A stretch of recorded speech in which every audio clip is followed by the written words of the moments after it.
Eric's decade plus of experience in the football landscape, from playing to coaching, he found that this year working with 50 plus athletes was big in helping him develop his knowledge of football and the position of defensive back. This past year has definitely been the most I've learned about defensive back, though, because teaching other guys, having to actually explain things in a concise way that makes sense, especially when it's a group setting, doing that repetitively so many times to figure out the best way to explain something, seeing mistakes other guys make that I may have found. Hip flips, for example, is something I found natural, so I didn't have to dive too much into it.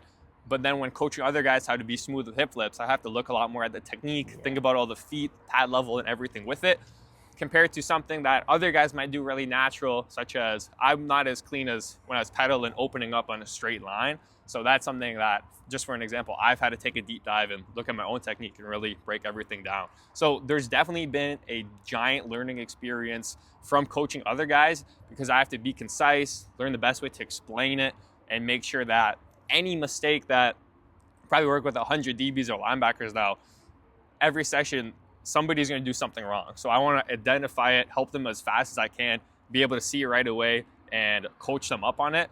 And that's not you don't get that without actually coaching guys. So aside from everything I've learned before, this has been a huge year of learning for myself, just because I'm exposed to so many more mistakes people do wrong or things people do well.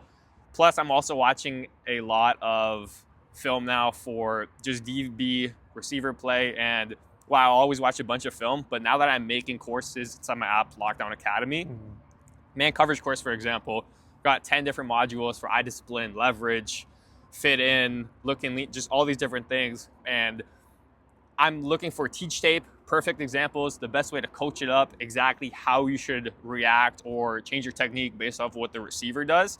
And now it's just something that I haven't had to do before. Because just think, as a player, you go out there, you make a lot of good plays, you make some bad plays. What do? You see what you did bad and you improve it. But now it's anything that I see anybody do, I'm trying to coach it up. So it's really just expanded my horizon on how I view defensive back play.